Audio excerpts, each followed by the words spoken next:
Sebelum menonton, jangan lupa like, subscribe, dan tekan tombol lonceng. Selamat menyaksikan. Halo sahabat Eljon, kembali lagi di Eljon Medical Forum bersama saya, Cynthia Kusumarani. Dan tentunya di Eljon Medical Forum ini kita akan membahas ya seputar dunia kesehatan dan sudah banyak juga berbagai narasumber yang kita undang. Hari ini spesial sekali kita akan bahas soal pentingnya gizi seimbang untuk makanan pendamping ASI pada anak.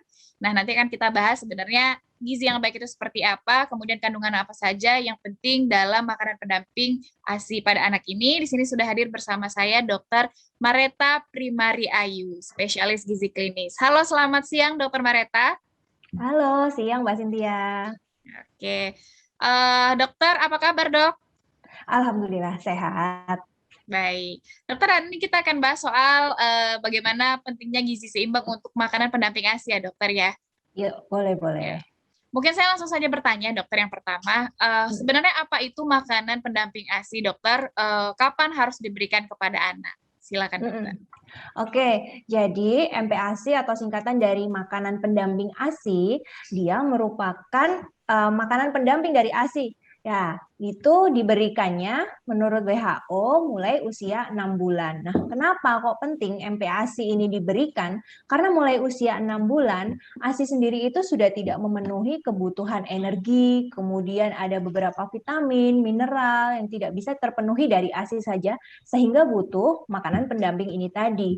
Namun, karena kan namanya makanan pendamping, berarti ASI-nya juga tidak boleh ditinggalkan. Nah, karena ASI ini sendiri juga mengandung seperti imunoglobulin, hormon, maupun zat-zat lain yang bisa meningkatkan daya tahan tubuh anak. Oke, jadi memang banyak ya dokter fungsinya karena memang sebagai pendamping ASI tadi.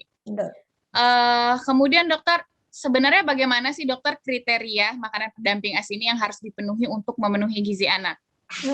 Jadi memang ada beberapa kriteria yang harus dipenuhi untuk MPASI ini, yaitu ada 4 syaratnya. Yang pertama memang diberikannya tepat waktu, lalu yang kedua ada kuat, lalu aman dan higienis, serta yang terakhir diberikan secara responsif. Mungkin saya akan menjelaskan singkat. Jadi tepat waktu seperti tadi yang saya katakan diberikan saat usia anak sudah 6 bulan.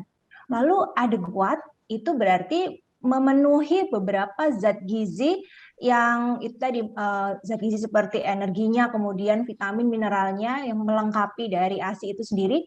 Lalu aman dan higienis berarti ya harus bersih untuk cara pemberiannya, cara mengolahnya juga, serta diberikan secara responsif. Itu ada memang tidak memaksakan kepada anak, kemudian ada jam-jam makan juga tertentu, memperhatikan untuk tanda lapar serta kenyang pada anak, seperti itu.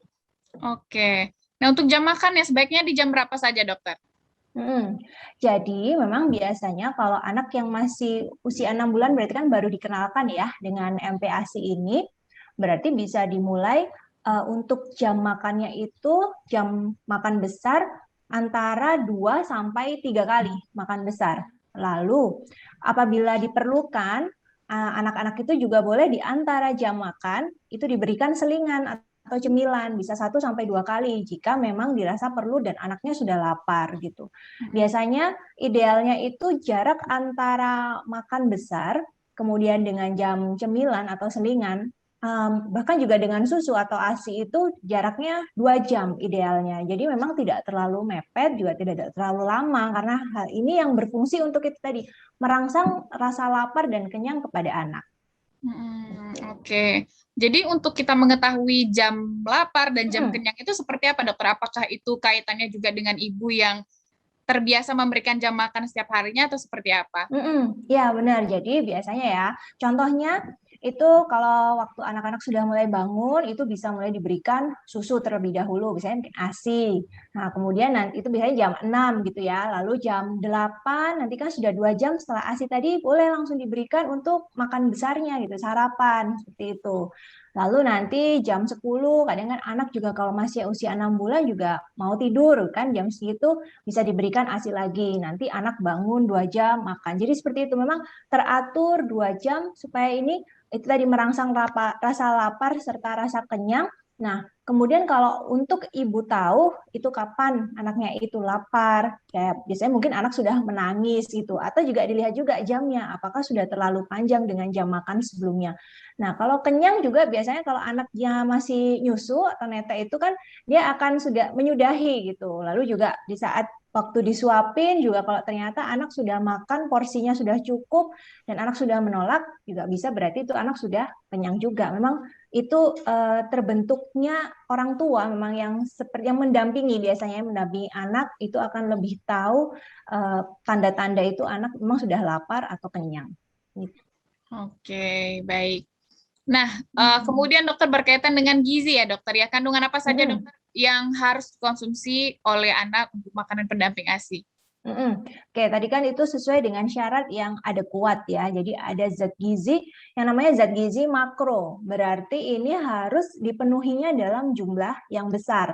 Zat gizi makro ini yang nanti akan menentukan jumlah energi yang akan dikonsumsi oleh anak.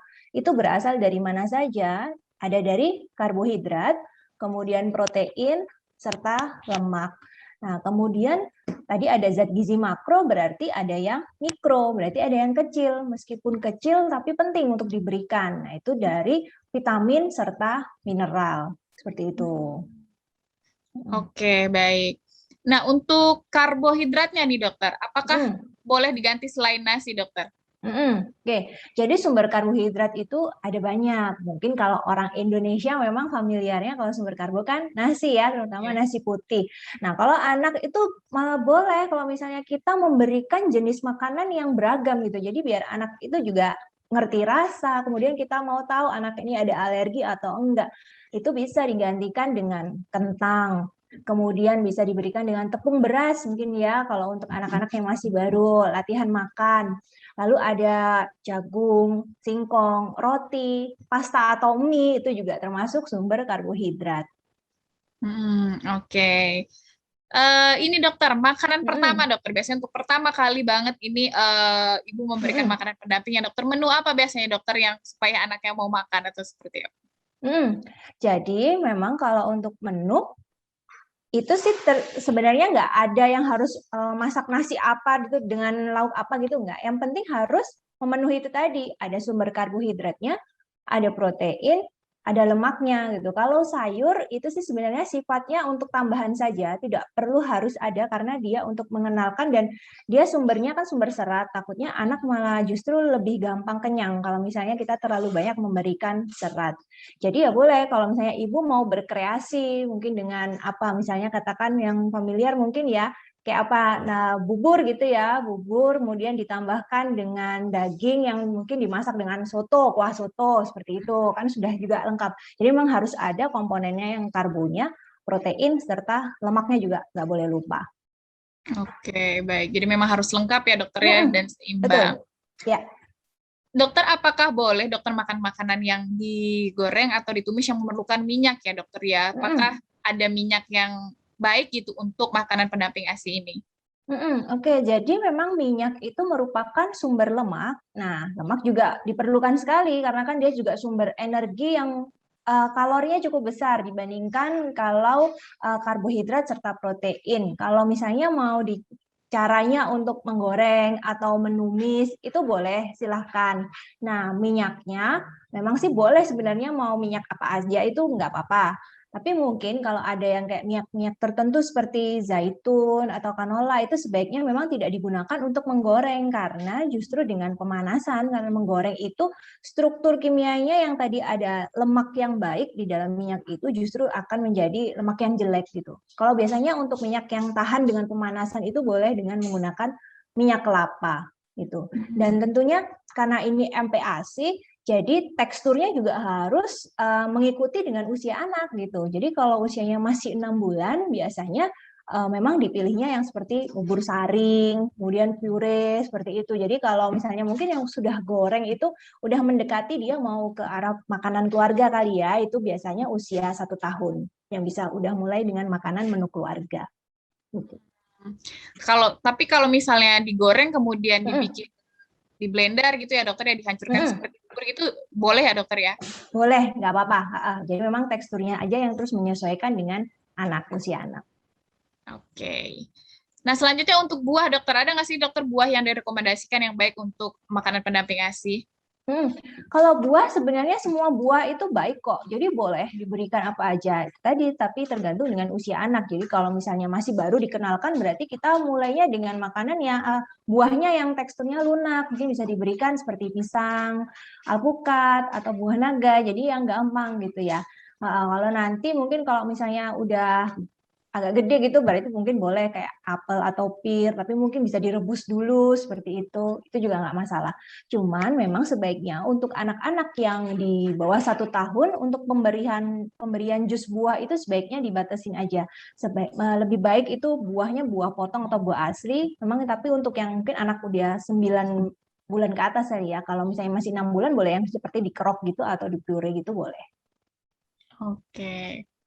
Nah, kemudian dokter, kan ada beberapa kasus kadang-kadang anak itu tidak mau makan ya dokter ya. Kemudian akhirnya mungkin ibunya dengan pilihan terakhir adalah membuat puree buah gitu yang akhirnya isinya hanya buah, kemudian atau sayur gitu ya dokter. Bagaimana pendapat dokter mengenai hal ini?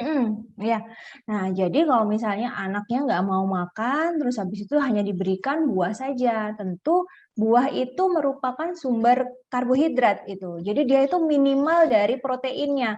Mungkin vitamin sama mineralnya sih oke, tapi protein kemudian zat besinya itu kurang. Nah, akibatnya kalau misalnya ibu terlalu atau yang pengasuh bayinya itu memberikan buah lebih banyak dibandingkan kandungan MPASI yang tadi kuat, akibatnya pemenuhan energi anak ini tidak akan tercapai gitu. Lalu ya tadi protein itu juga sangat dibutuhkan untuk tumbuh kembang anak. Nah, apabila anak itu mengalami kekurangan energi serta protein dalam jangka waktu yang lama terus-menerus, itu akan meningkatkan resiko anak menjadi malnutrisi atau gizi kurang bahkan gizi buruk. Sehingga biasanya yang paling mudah dievaluasi itu dari kenaikan berat badannya gitu. Jadi apakah anak ini dalam tiap bulannya itu berat badannya sesuai enggak itu bertambahnya dengan usianya. Itu sih. Oke. Jadi memang nggak hanya sekedar kenyang dan mau makan artinya ya dok ya? Betul. Harus seimbang untuk gizinya menunjang tumbuh kembang anak ini sendiri. Nah, sahabat Eljan, itu dia tadi kita berbicara soal makanan pendamping ASI ya. Jadi tadi sudah ada menunya juga, maksudnya kandungannya, gizinya harus seimbang karena tadi berkaitan dengan tumbuh kembang anak, kemudian menghindari juga gizi buruk dan lain-lain. Kita akan bahas lagi soal makanan pendamping ASI tetap di Eljan Medical Forum.